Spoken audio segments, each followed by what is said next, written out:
Good afternoon, everyone. We will get started momentarily. We're going to give the audience a few minutes to filter in now that we're live. Bear with us just for a minute.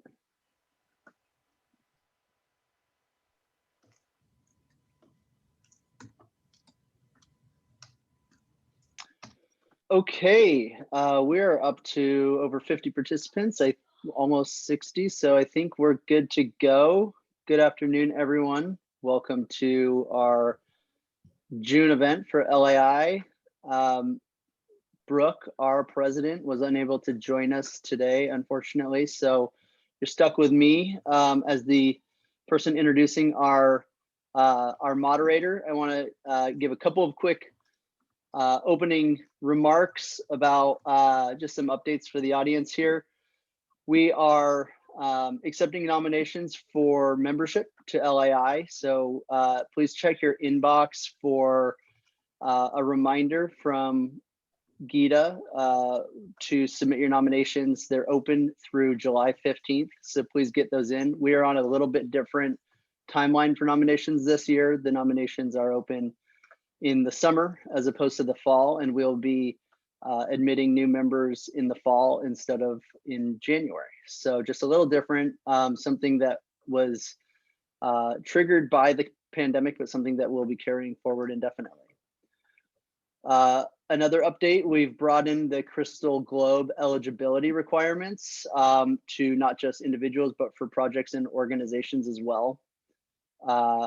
You will be receiving a survey later today or tomorrow in your inbox. So please, we are accepting recommendations from all members this year for the Crystal Globe nominations. So please, if you have ideas for anybody who is deserving of the Crystal Globe Award, please get those nominations in.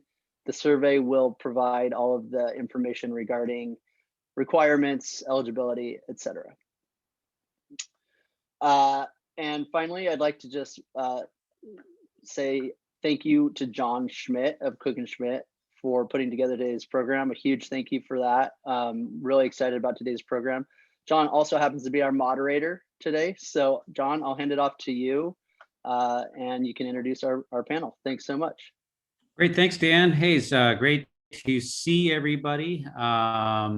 We'll be getting back to in-person meetings soon, but this is for the time being our virtual presentation. So thanks for coming today. We've got a great presentation on some really exciting things that are happening downtown. And this is kind of a follow-up to the presentation we had a couple months ago about the IQHQ at our own Perry Dealey's Manchester Pacific Gateway, which is going to be attracting biotech companies there.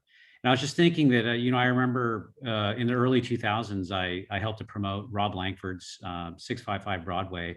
That was an office building. And in the decades since then, there's been a lot of residential development in downtown, but we're starting to see some really interesting projects emerge now that are mixed use projects that include residential, but also business and specifically targeting tech and biotech and retail and even arts and culture. And we seem to be approaching that sort of live work downtown atmosphere that we would think would be so attractive and great to be revitalizing downtown. So to talk about some of these projects, we have three panelists today. We have Betsy Brennan, who's the president and CEO of the Downtown Partnership. I think we all know her. And the partnership, the Downtown Partnership, is a nonprofit dedicated to advancing the economic and cultural diversity of downtown San Diego. And Betsy has a long history in leadership in San Diego, going back to Chief of Staff for Scott Peters when he was on the council. We have Leo Davinsky here with Stockdale Capital Partners, and he'll be talking about the campus at Horton and our beloved Horton Plaza that really transformed downtown back in the mid 80s. I think the old guard in the audience will remember that. And it'll be really interesting to hear about the latest evolution of Horton Plaza. And Leo is Managing Director of Asset Management for Stockdale Capital Partners. And he came to Stockdale after 25 years with Worth Real Estate Group, where he worked with such high-profile clients as Hasbro, Disney, NBC, iHeartMedia, Warner, 20th Century Fox, and others. And finally, we have David Lapidus, who will talk to us about the East Village Quarter. And this is being built on the Padre Tailgate Park.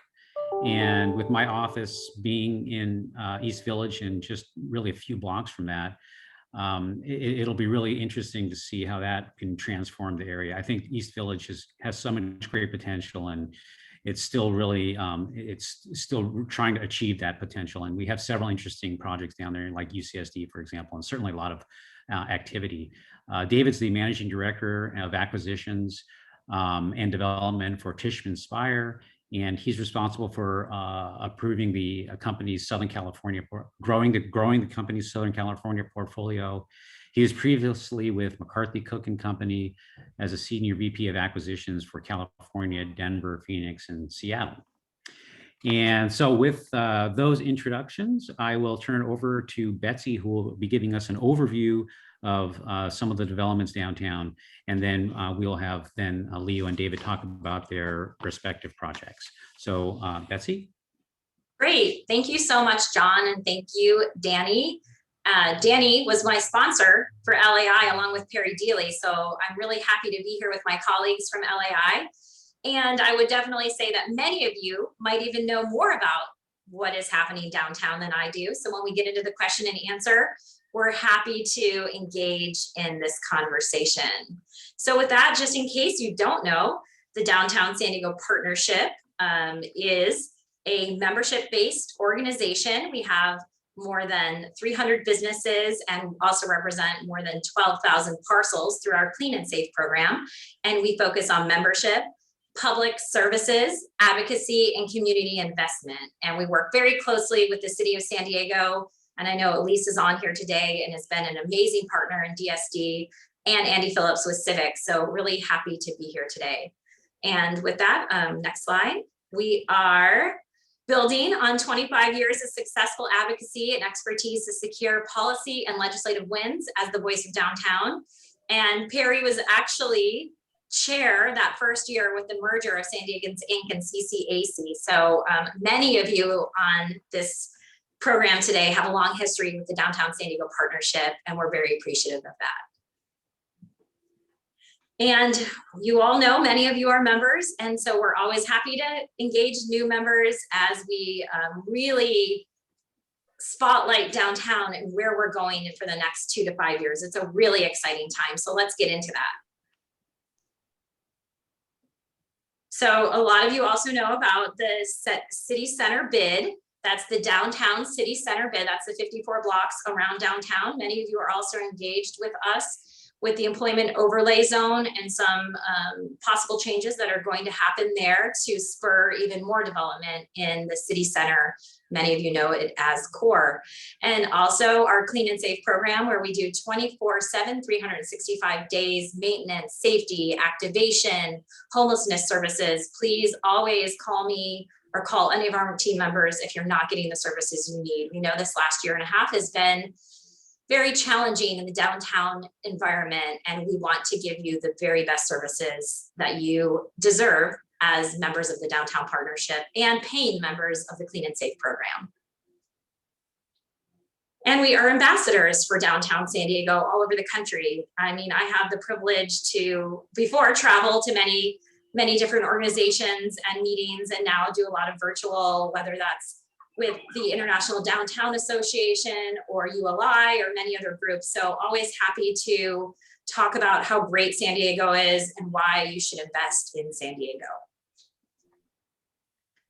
So I wanted to get quickly into some major initiatives so you can hear from my two colleagues that are going to get even more in depth into two really exciting projects. So some major initiatives we have going on at the Downtown Partnership, thanks to many of you and some other supporters, the Downtown Innovation Center. So many of you remember CCDC and Civic actually still had this model, Andy, right? Until recently. So the model of downtown we have made that much more modern. We have a downtown innovation center that uses a liquid galaxy technology. It's the same thing that CBRE or the Smithsonian uses to tell the story of a place. So we welcome you to come use our innovation center. You can zero in into any building, you can zero in into any block and start your tour here in our office. Instead of having to drive around from site to site, you can start here and then go to a site if it interests you. So please, you are all welcome to use our innovation center. Next slide. So we also are doing a demographic study, and I know some of you might have bid on that, and we're going to be able to announce who our successful partner is next week. But this demographic study is really important. There hasn't been a comprehensive demographic study done of downtown since 2016. Many of the developers do very extensive research and heat maps and everything else, and that's amazing. And we're actually using a lot of that research because our developers and our real estate community have been so gracious to give us a lot of this information and a lot of this data. And this is going to be put together in a demographic study. And we're going to identify a lot of the trends that are happening, the qualitative and quantitative information we all need to know.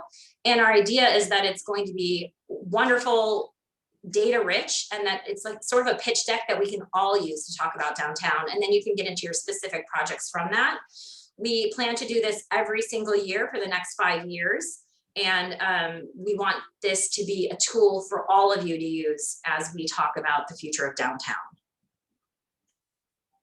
And how is downtown evolving? So many of you come downtown for work and you see buildings going up and you're like, what is happening down here? There is a lot of action. So let's go through a few of the projects that we're not going to get into depth on today. So many, I don't know if you've gone yet, but we did do a tour with our board for the Symphony Shell, and it's an amazing place, and we'll all get to enjoy the concerts there starting in late summer. So if you haven't been there, please do reach out to the Symphony and take a tour with your group, because it is an amazing space and it's just going to add so much to downtown San Diego.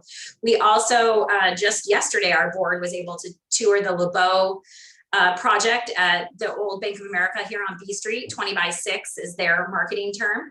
And that's going to be an amazing project. And that was in the UT today. So just some projects we're not going to hit on, but that I want to make sure get highlighted in today's session. Next slide.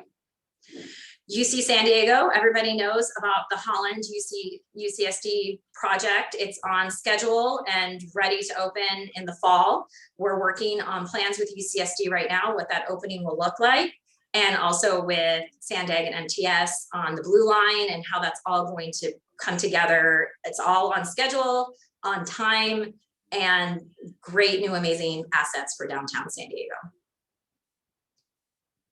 We also worked very closely with Civic San Diego, and that's their board chair. And I think Andy's in that picture. Oh, Brad Richter's in that picture, and Kathleen Brand and many others. So they did some really innovative work with the 14th Street Promenade and thinking of parks not just as a traditional suburban model, but linear parks that can really add to each and every street downtown.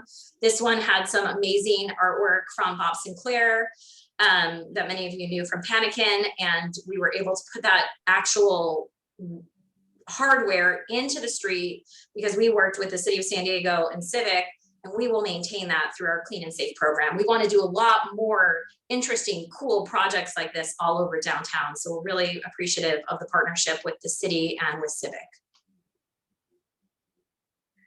Another civic-led project that is now with the City of San Diego is Children's Park, and that is deep into construction and very exciting project to open late summer of next year. And we continue to be in conversations with Park and Rec and the City of San Diego on ways that the partnership might be able to do some enhanced maintenance and safety and activation for the Children's Park when it opens. And here we go with East Village Green.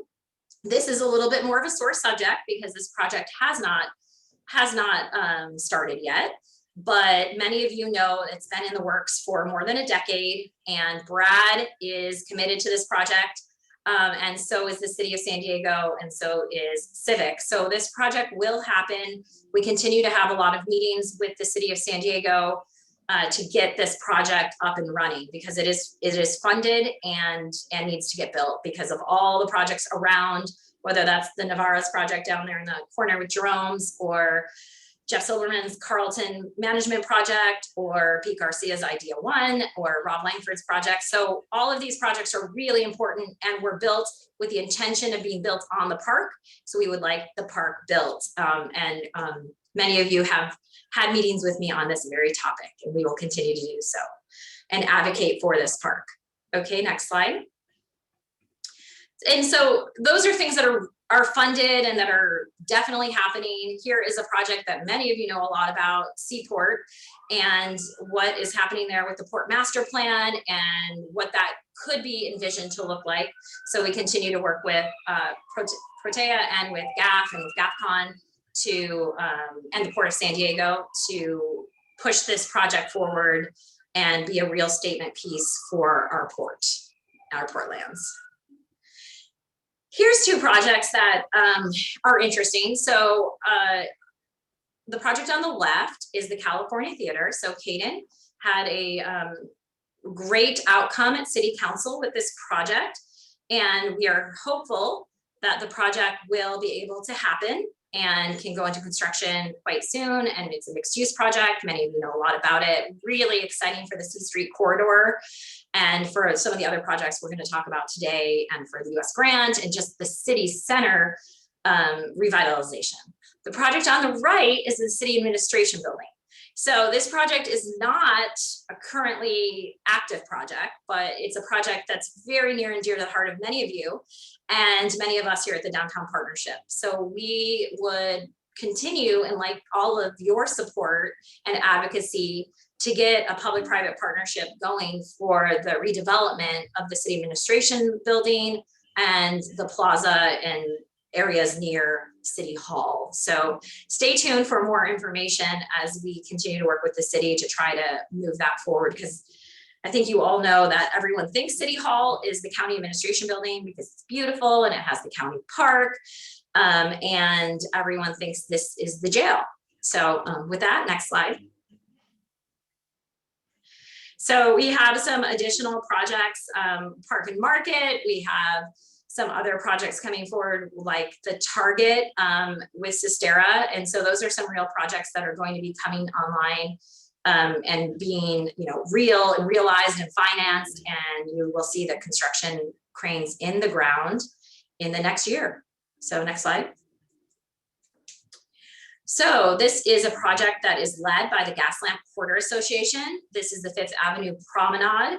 We are proud members of their coalition to get this project to fruition. So as you know, during the pandemic with the outdoor dining, that was a highly successful model on the Fifth Avenue Promenade.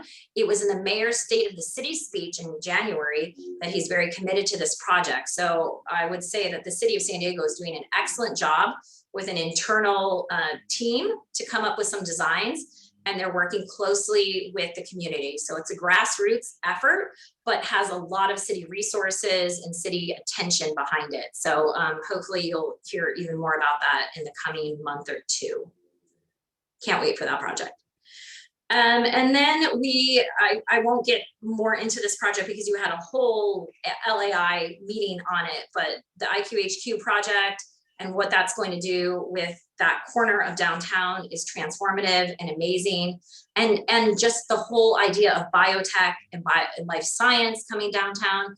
We're working very collaboratively with Biocom, with EDC, with the Chamber of Commerce to really make sure our marketing and messaging around these projects are consistent and clear, and that we're very welcoming for biotech and life science to come downtown. So I'm sure we'll get into some questions about that as well during the Q&A.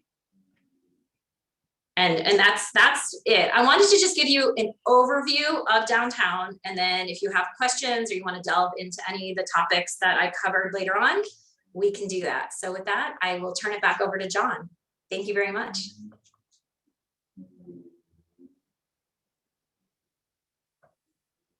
Unmute. Okay. Thank you so much, Betsy. That's a great overview. And as you can see, there's so many exciting projects going on downtown. The future is really bright. And so With that, we'll hand it over to Leo to tell us about the campus at Horton. Good morning, everyone. I just want to thank you for having me on this panel, LAI for putting on this event, and certainly to Betsy and her entire team for being just the strongest supporters and advocates for downtown. I will start off by sharing a teaser of our project Campus at Horton, which we consider to be an ultimate mixed-use project located right in the heart of downtown.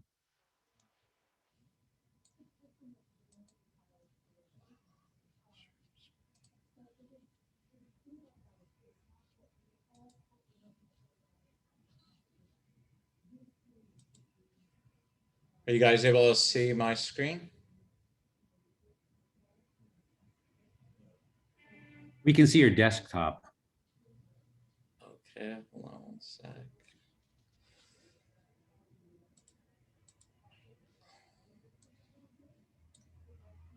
Is that better? Yes, yes, that works.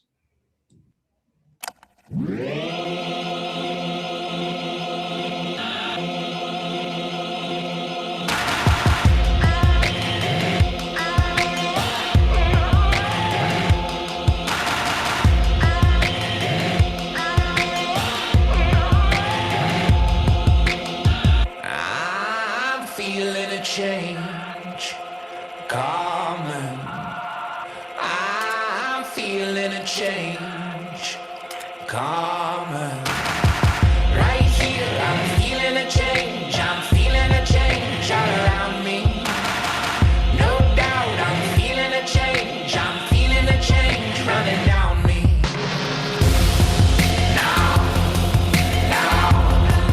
There's change coming.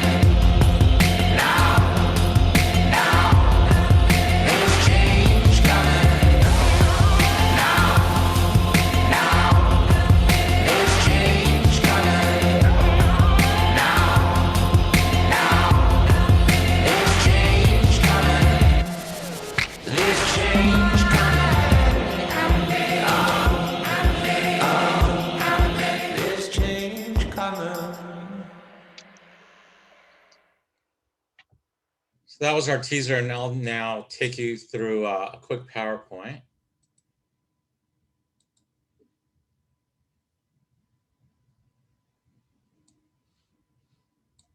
There we are. Do you guys see that? Yes, we can see that. All right, so campus at Horton comprises approximately 10 acres right in the heart of downtown. So what you're looking at is the intersection of 4th and Broadway. I'll take you through the project, starting with the park.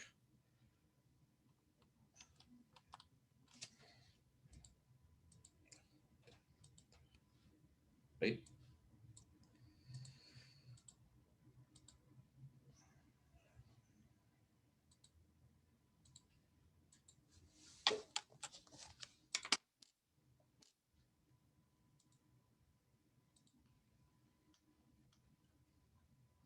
Sorry about that. It's not coming up on my screen real quick.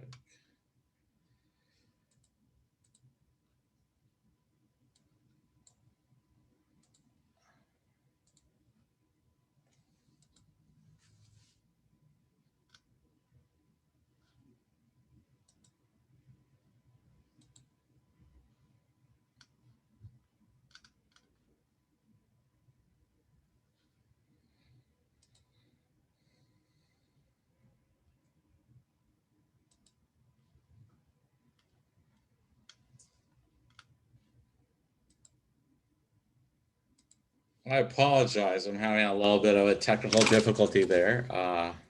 Bear with me for just one moment.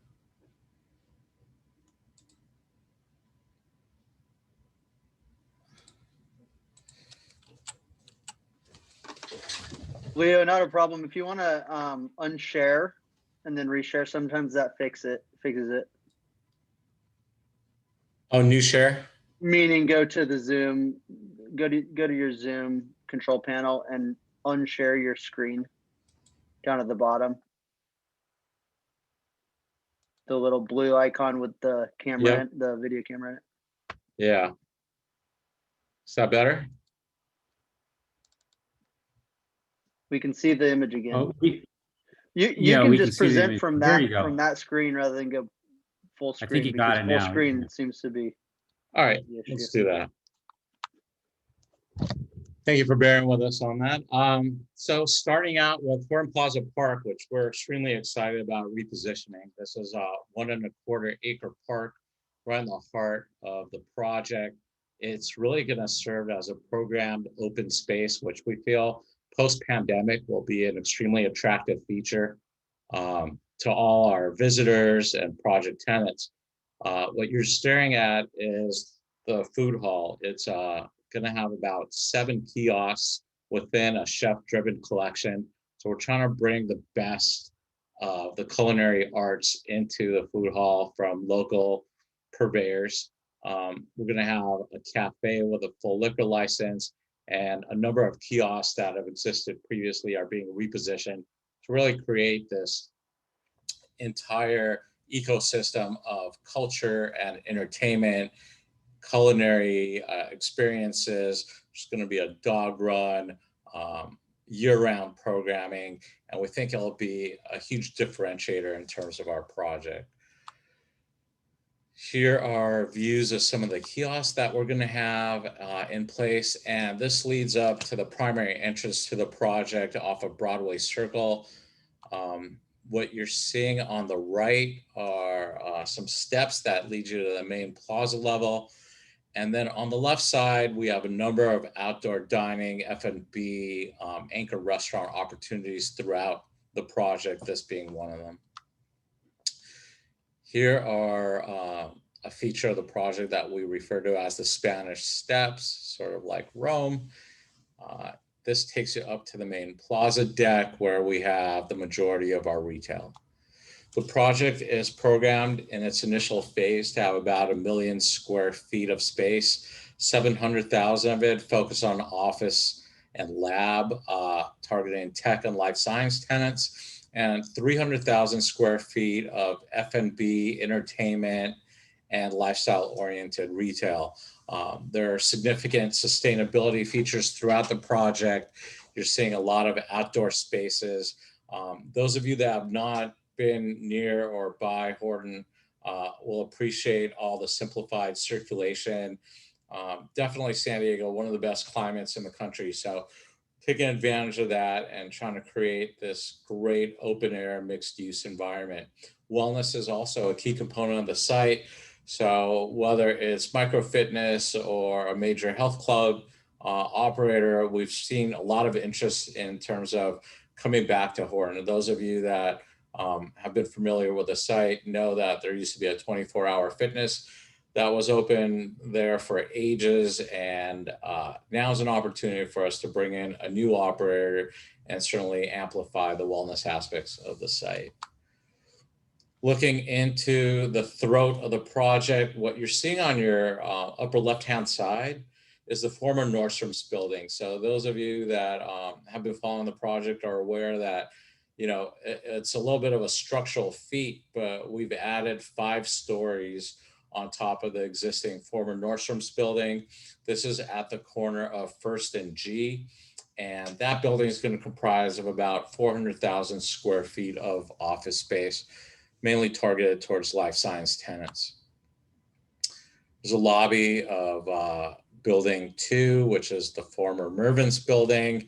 That building is completely repositioned. And the one thing that are unique attributes, being a former regional mall, you have really significant slab to slab heights where we have up to 18-foot slab to slab heights. You have great access. In terms of parking, you have the largest downtown parking structure with 2,200 stalls, which enables us to park our tenants and guests on site, creating a more convenient and secure environment, which we think are definitely positive features for the project. There's a truck tunnel that runs the length of the project that we inherited from the prior owners. You could come in off of 4th and exit onto G Street running semis throughout the project. And so you got this 44,000 square foot truck tunnel with 31 foot slab to slab heights that definitely serves well for deliveries, and especially for life science tenants that are looking at coming downtown. Some other renderings of the project. So definitely taking advantage of plenty of natural light. In terms of our design, we are targeting a LEED Platinum, a WELL Platinum certification. And just recently, the project was awarded the first Wired Score Platinum certification from Wired Score in all of San Diego. We think that that is a significant achievement, certainly underscores our emphasis on tech and connectivity, which we feel our tenants are relying more and more on every single day. There's a view basically looking from First over to Broadway, multiple levels. That third level is the primary retail level, and then we have some flexibilities in terms of going retail or office, with office targeted for the 5th floor.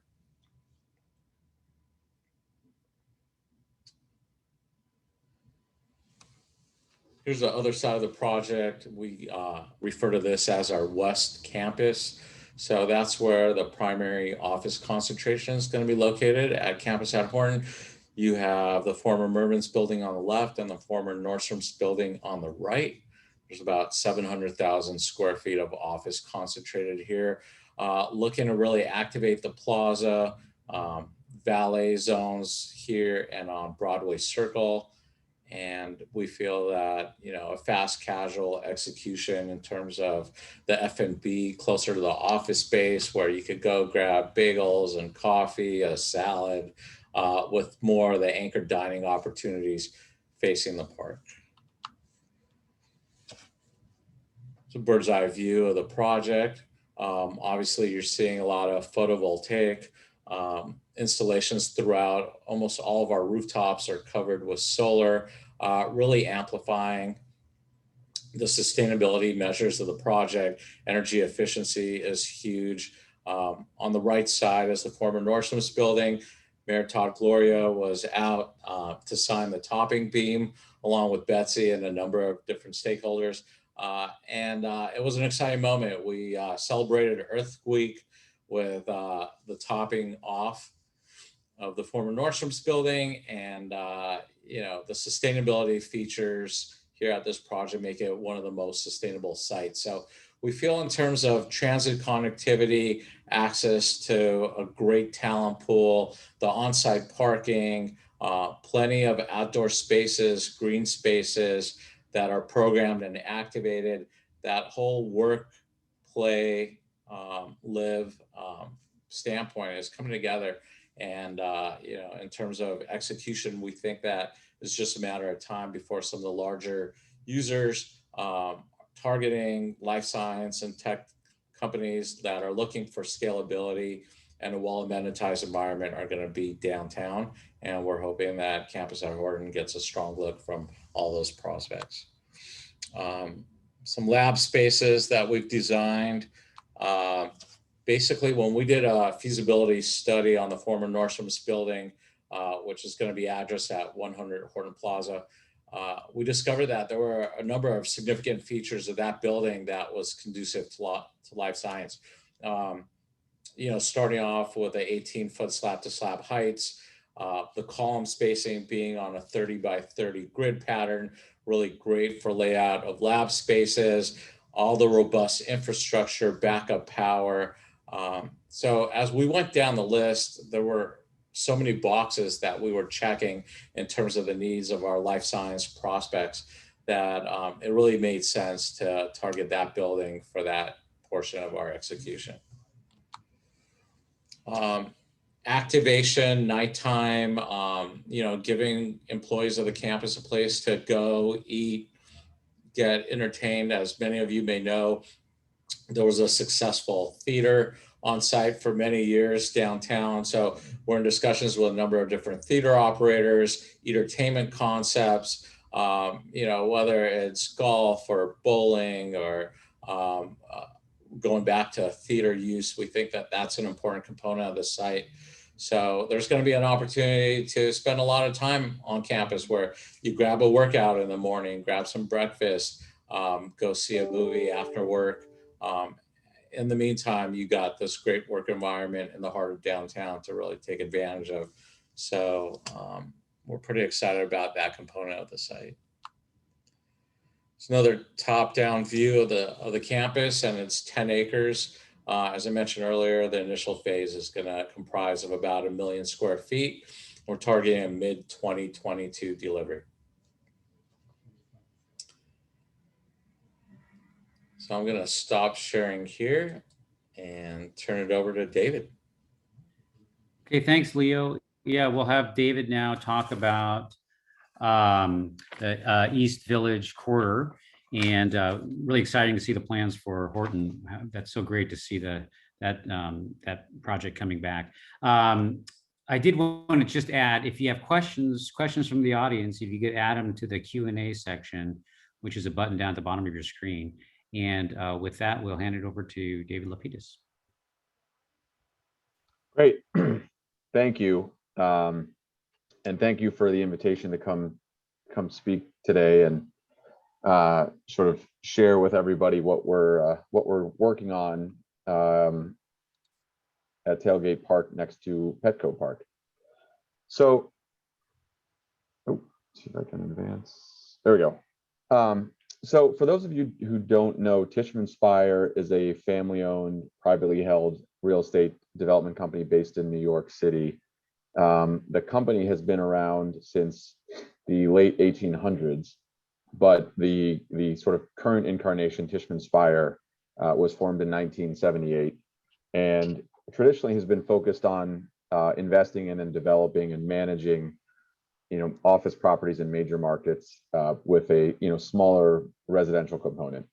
About 5 years ago, our CEO Rob Speyer started to really push the sort of regional teams to think about new lines of business in new markets where we traditionally have not operated. In the U.S., we've historically been in the major coastal markets, so New York, Boston, D.C., San Francisco, and L.A., and then we had a pretty big presence in Chicago. But that started to change over the last 5 years as we started to have more and more conversations with our customers, our tenants, who tend to be large, sort of leading innovation companies, who kept telling us that they were excited about the sort of non-traditional coastal gateway office markets for lots of reasons: quality of living, quality of life, cost of living, and the sort of arms race to attract talent. And San Diego, we sort of kept hearing thematically across lots and lots of different conversations. Not only because obviously it's an incredible place to live, and everybody on this call knows that, but when you sort of look at the demographics and the statistics, the city of San Diego, or the San Diego market at large, churns out a massive amount of technical graduates every year. And despite the fact that there is a sort of strong base of tech employment in the market, for years a lot of that talent had to leave San Diego to go find employment in the Bay Area, on the East Coast. Something like 7,000 to 10,000 grads a year have to leave the San Diego market. And the conversations that we were having with groups in Silicon Valley who were starting businesses or more established sort of innovation companies, felt like, wow, what an opportunity in a place that annually churns out very smart, very dynamic young workers, who we would assume, because San Diego is such an incredible place, would prefer to stay there than to move. What an opportunity for us to start planting more flags and growing our business. And so we thought, hey, these are our customers. We sort of use them as our North Star. And so over the past couple of years, we've started to pay a lot more attention to markets like San Diego, and have been looking for opportunities. And at the end of 2019, we're fortunate to form a partnership with the San Diego Padres.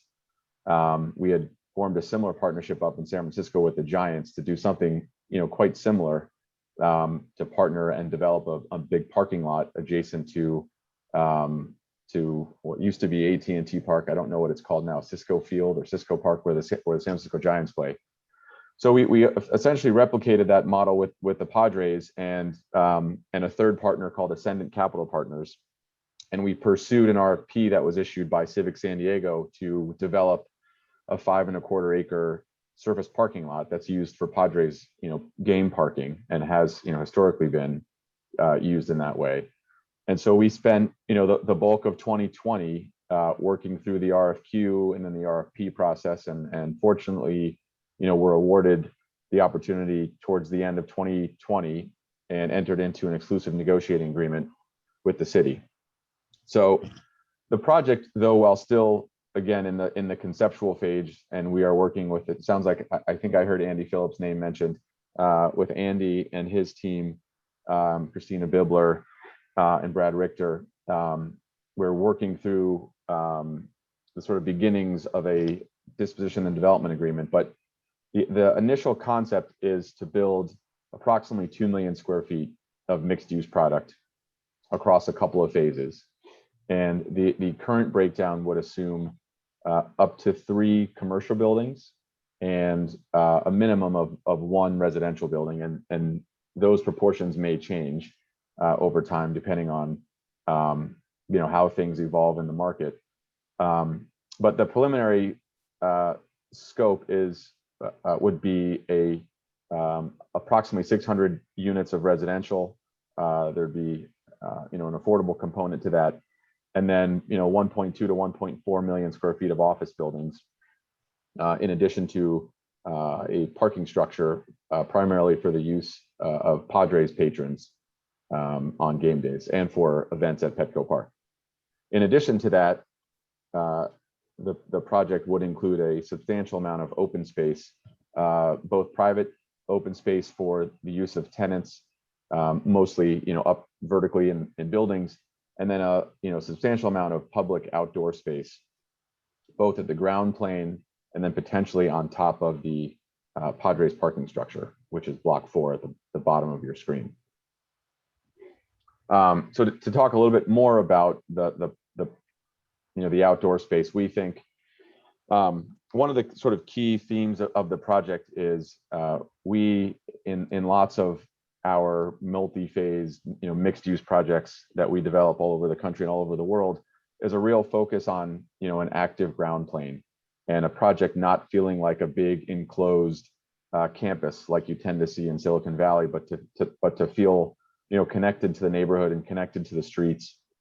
And part of that is creating active and usable open spaces, and as opposed to one sort of giant open space, kind of a series of smaller, not small, but smaller programmable open spaces. And so we have at the top of the screen what we're currently calling Library Plaza, which would be about 1/2 acre, and provide kind of a quieter moment to read a book or get on your laptop and answer emails. We have a series of laneways which would connect through the site. And then our sort of big moment is East Village Square, which would be close to 1 acre of open space in the center of the project, a space that would be active for game days, for watching games, for watching concerts, for large outdoor gatherings. And then the idea on top of block 4, which would be our parking structure, to have a big recreation deck. So something that could be used for youth soccer games, or adult recreation soccer games, or any kind of sort of outdoor recreational use. So again, the idea here at its core is we want the project to feel like it's a part of the community, that it's connected to the city.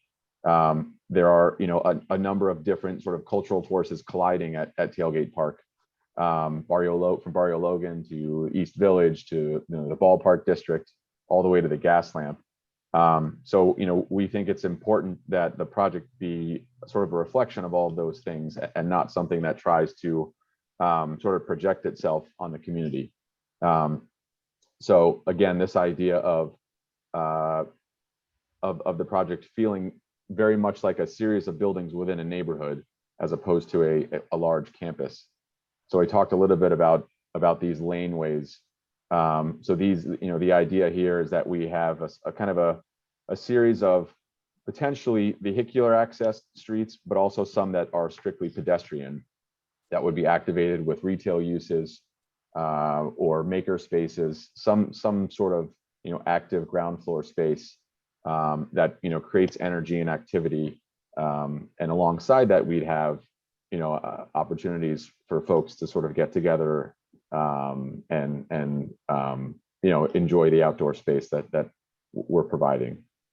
Again, Library Plaza, we sort of envision as kind of a smaller, quieter moment for a morning coffee, a quick meeting.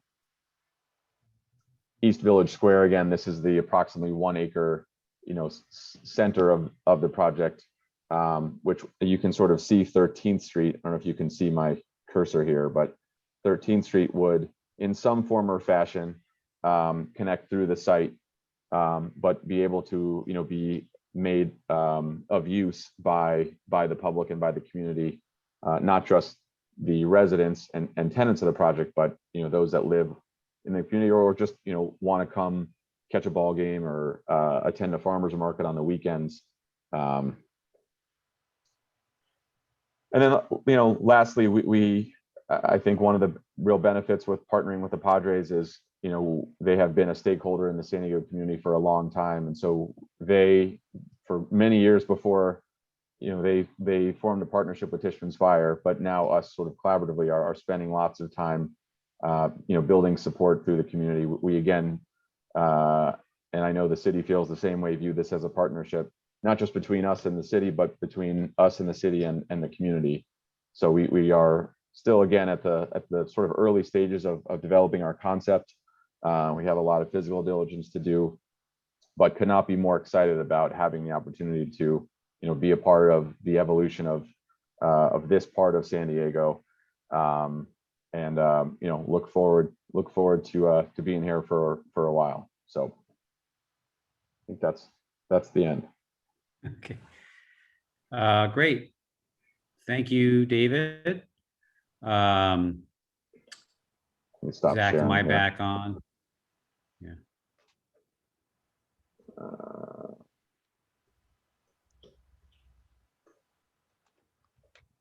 There we go. Okay. Great. Thank you very much, David, for sharing. It's a really exciting project. I love the concept of the connectivity to neighboring neighborhoods. I think that's really smart and important. And given where that property is, I think it has a great potential for that.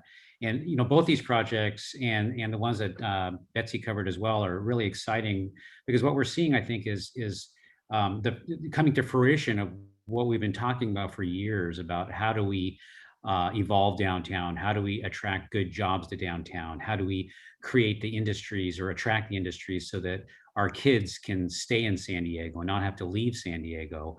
How do we create that real live, work, play environment? And I think these two projects really, epitomize that approach. And then, put together with other things like the presence of UCSD, I think we're really seeing this all come together, and it's really exciting. So I wanted to just start off with a question, and I know there's some questions that I've seen come up through our chat section as well, and I think that my question will address a couple of those. But I would just like to hear from the panelists about maybe what were some of the challenges that they faced, and what are some of the lessons that we can learn, and what can we do differently, or what can we change to attract more projects like this. And I'd love to hear from all three of you about that. How do we facilitate more development like this downtown?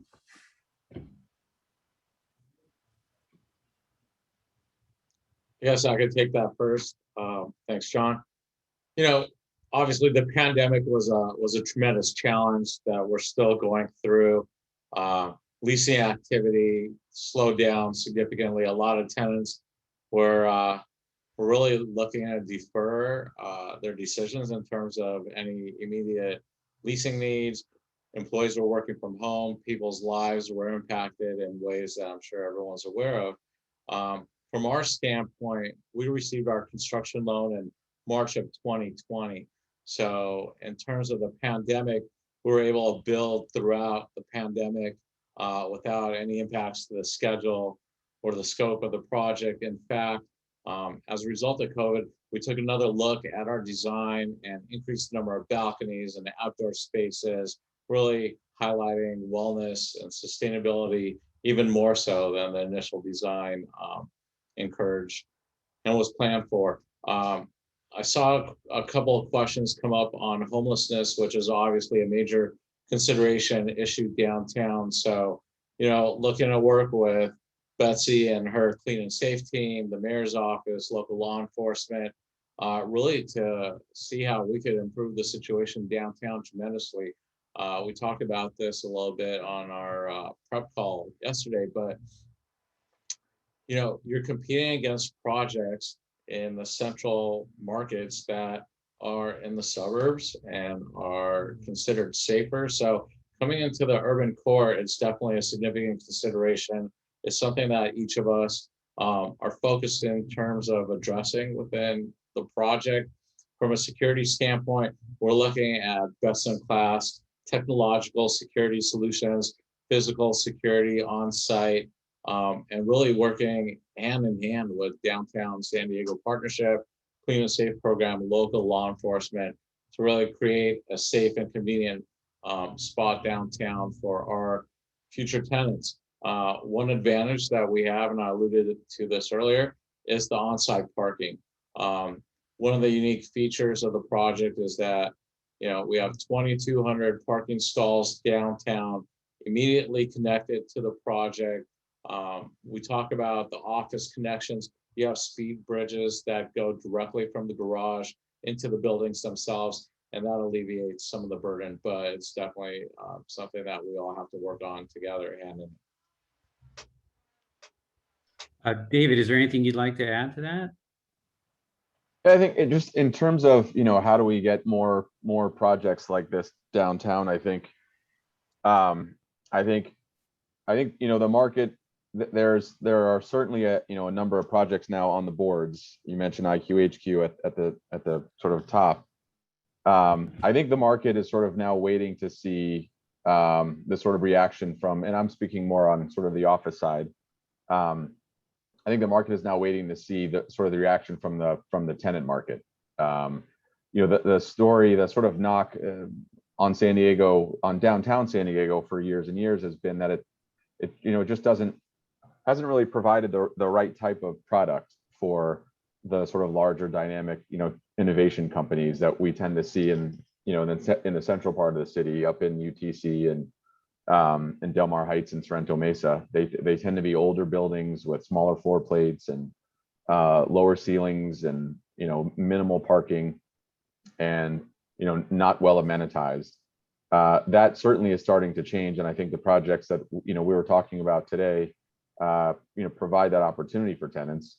Now we need sort of proof of concept. We certainly have a high level of conviction that all these projects will be successful because of the sort of fundamental demographics in San Diego, which we think are among the strongest in the country.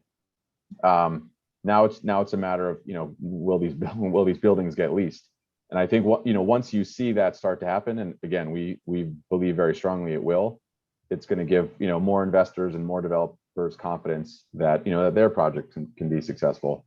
So part of that is sort of now letting the market react, but when we have the benefit of having sort of a national and global perspective, but when you look at other markets, other sort of newer markets, I'll say not new in terms of their existence as places, but new in terms of their place among within sort of the conversation of the sort of large blue chip technology companies like Facebook and Amazon and Google. Places like Austin and Nashville that are also starting to see lots of absorption from those companies. Those cities are being very proactive in their outreach, mainly economically to those companies, and that's certainly something that has helped places like Austin and Nashville that, in my opinion, don't offer the same sort of lifestyle qualities as a place like San Diego. They have their own issues, but there's an economic deal there that a lot of these companies are find very attractive. So to the extent that there can be collaboration from cities too, or sort of proactive, I should say, sort of outreach from cities, that in my mind can only help. But I think we wouldn't be doing this if we didn't believe in the downtown San Diego story. I think that there will be lots of projects that will follow once the sort of first wave gets stabilized. Great, terrific. Thank you, David. Betsy, would you like to add anything?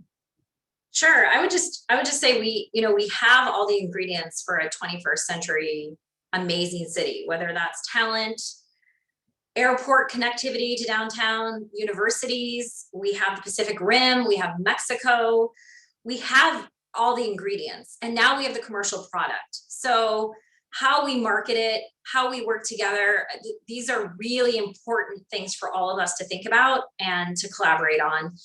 And I think the point about the economic incentives from other cities are powerful as well. I mean, I'm with my colleagues from those cities mentioned in Denver and others, and they do more economic incentives. So that's going to help as well.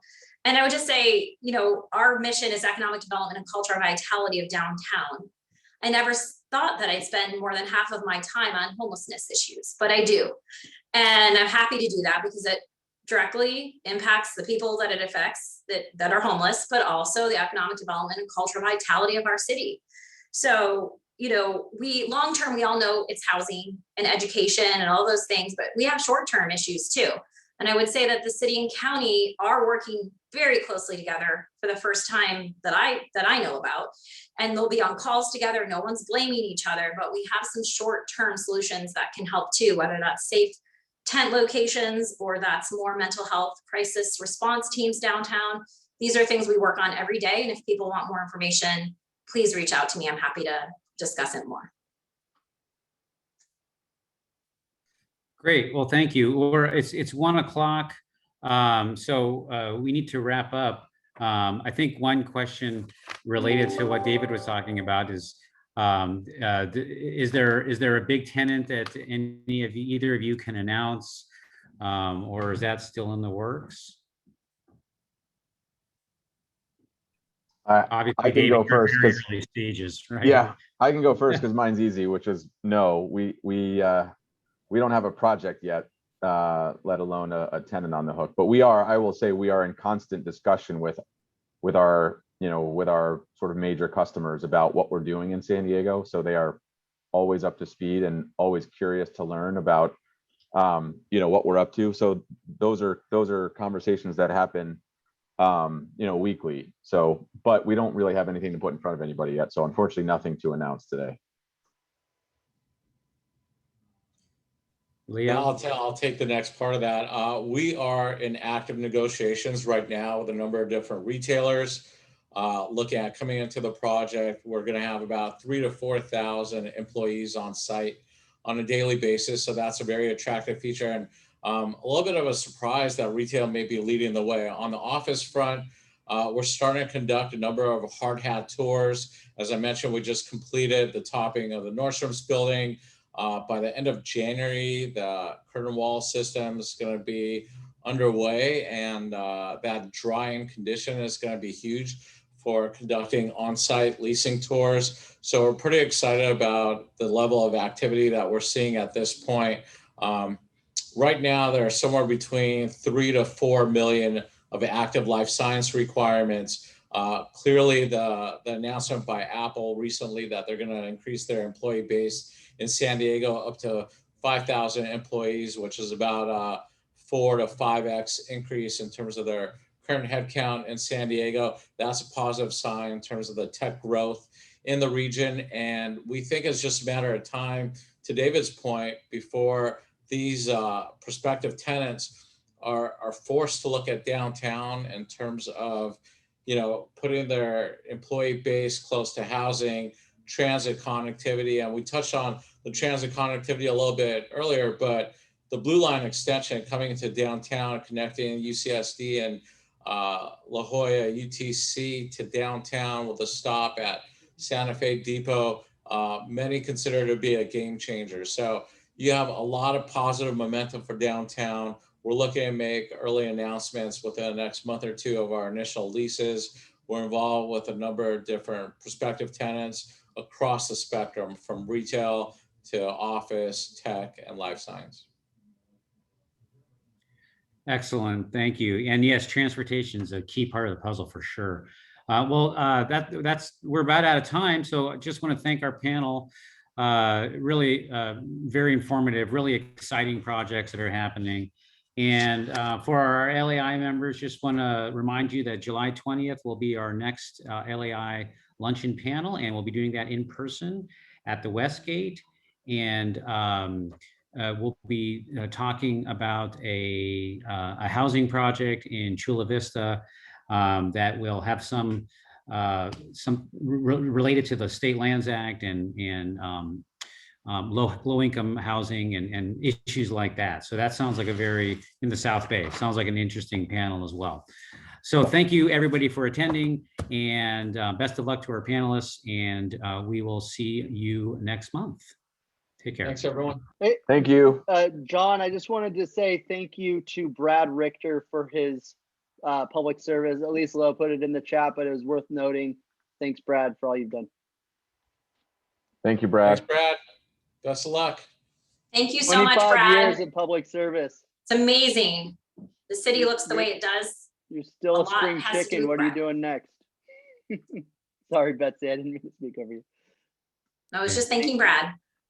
Thanks, everyone. Thank you. Bye.